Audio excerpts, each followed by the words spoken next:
Hello everybody, I'm SJM. Welcome back to episode 22 of our TFC R2 playthrough. So kind of got unlucky, was doing up some more iron and it started to drizzle while it was blooming. And apparently that does not stop the process. It didn't even pause it because I just went from 8 hours down to 7 hours. So I don't know, good news, I guess. So I got an extra hot spring here, aside from mine just over there. So this is where I'm getting my hot water to make the liquid clay. And from the liquid clay, we now have some grout balls. So super happy about that. Got lots of aggregate here because we're definitely, when we get into tinkers, we are going to need lots and lots of grout. So, oops.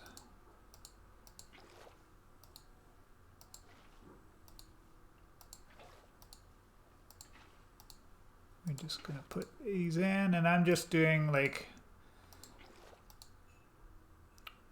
oops. What's happening? Oh no.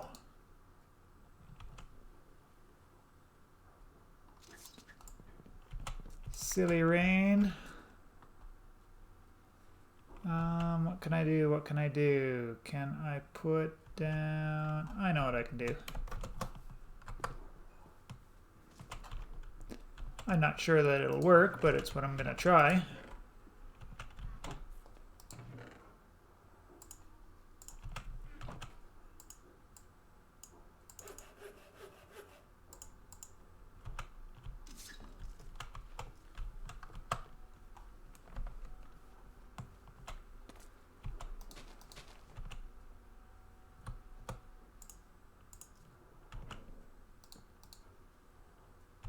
Yay!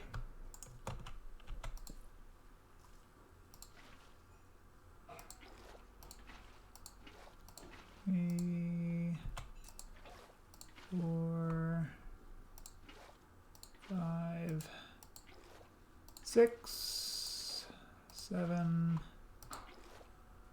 8.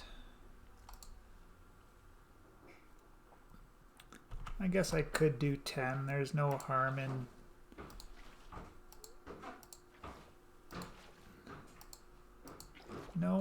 in it that I see.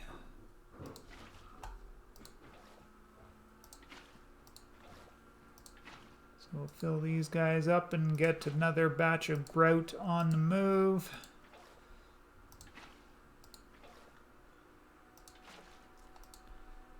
Six,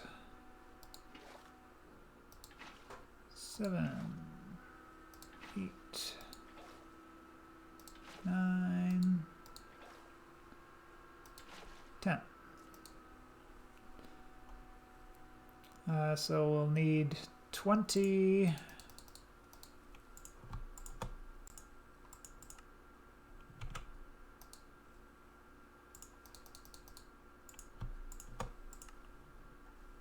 Because for each bucket of hot water, and we need 1 clay, so, oh wait, so yeah, I only needed 10.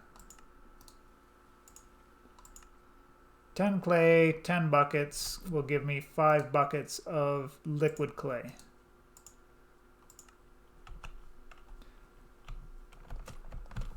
Screw up my ratios there on myself. So yeah, 3 hours remaining. So yes, that little drizzle rain isn't hurting the bloomery at all, which I thought it would, but it did. So this did work. I did get 14 ingots of bismuth bronze back out of it, so I just kind of stacked that up here. So we've got a solid amount of bronze left and then a whole bunch of iron. So I'm going to need my iron to get things progressing, so I'm not going to be jumping into more iron armor and stuff like that. I think I'll probably just do bronze for now, seeing as how I've got so much, and just concentrate on staying good on in the bronze category there rather than trying to jump to that. So grout balls. Here, let's take a look at the use. So there's only one thing, which is napping, but it doesn't give me the pattern here to get the 2 grout bricks out of it. So let's just kind of take a quick peek at the manual and see if it's in here somewhere. Reference. So I got leather napping, but I don't have grout napping. Oh, that's because it's a part of the add-on, right? Yeah, TFC Tinker to get grout bricks. So let's... Oh, that's why. Okay, so escape out of there, and now that I know what the difference looks like, so I need 1 layer there and 1 layer there. So I remove the top, middle, and bottom layers. And it's really tough to see, but yeah, it's pretty similar to the other clay recipes, and it takes 2 grout.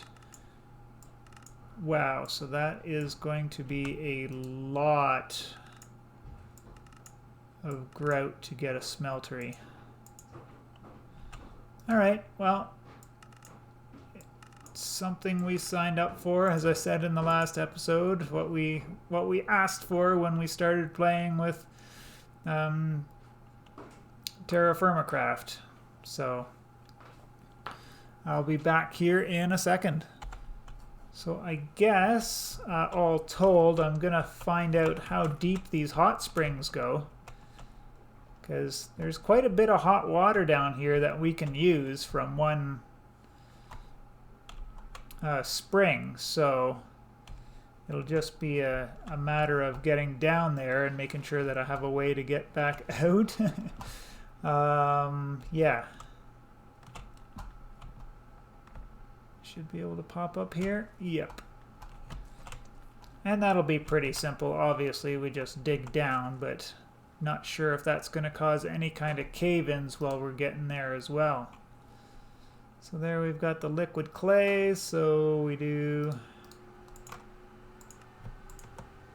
5 in there.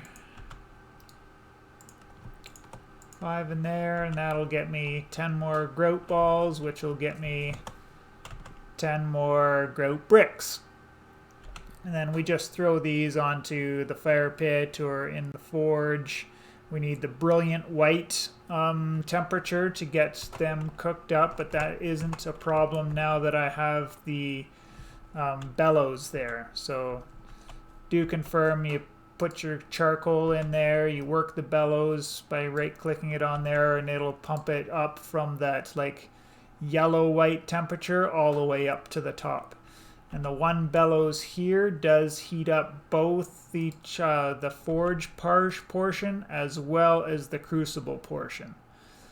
So all that stuff I had questions on, I did confirm while using that off camera there.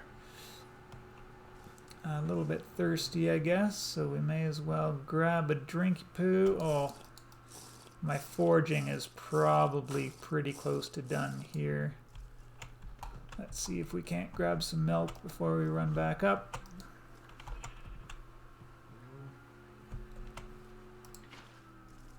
And yes, of course, I left the empty barrel unsealed, and so now it's full of fresh water.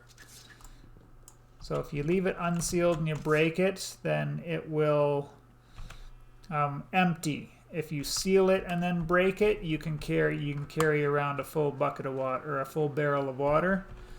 But I'm not going to put it back down right now because obviously with the rain, it would just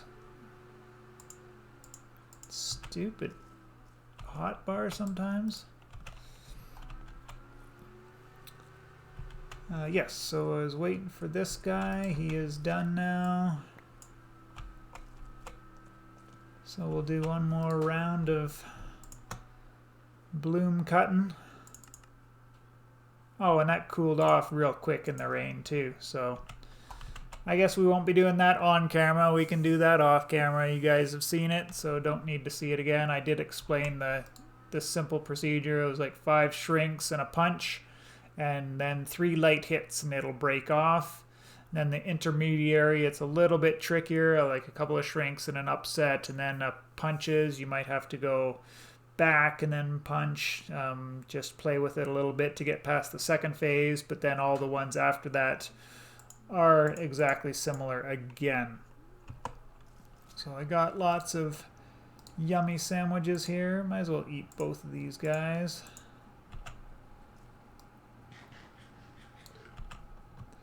Like I said before, I got the vegetables in there, so we now have a mix of all of the stuff except for the fruit, which we just have to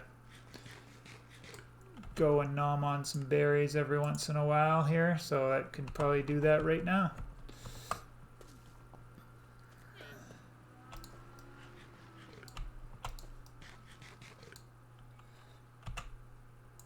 There we go, up to 1300 health. I'm pretty happy about that. Oh yeah, now the rain has stopped.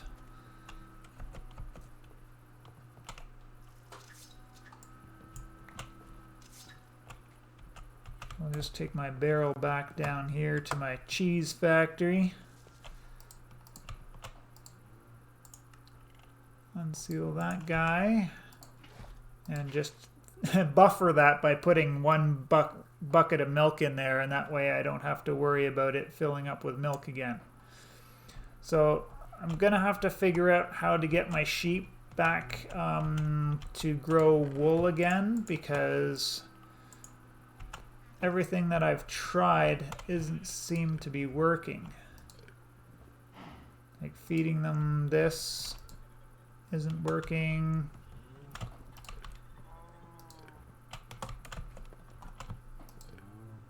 And I think I'm getting the familiarity to go up, even though it's already in the red, but it seems to be going really, really slow if it is. But they are eating it because the grain is going down. And because I've got so much of it, I'm not too worried about it. Like I still have all of that wheat to harvest and all of this rye here that I haven't harvested yet. Oh, my tomatoes are ready. Squash is almost there. Peppers are almost there. Sugarcane coming along slowly but surely. Tons of jute, which I don't even know I need any more of, so I just haven't bothered harvesting it, because I've got all that jute over here already. Actually, let's just see, because of the update that I wasn't sure on, if anything changed. Maybe something changed. Jute in the wool gives us burlap.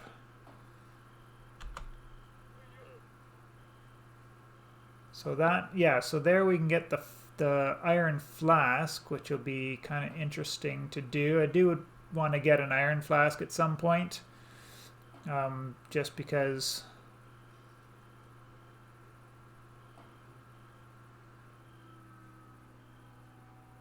carrying those jugs around is a little bit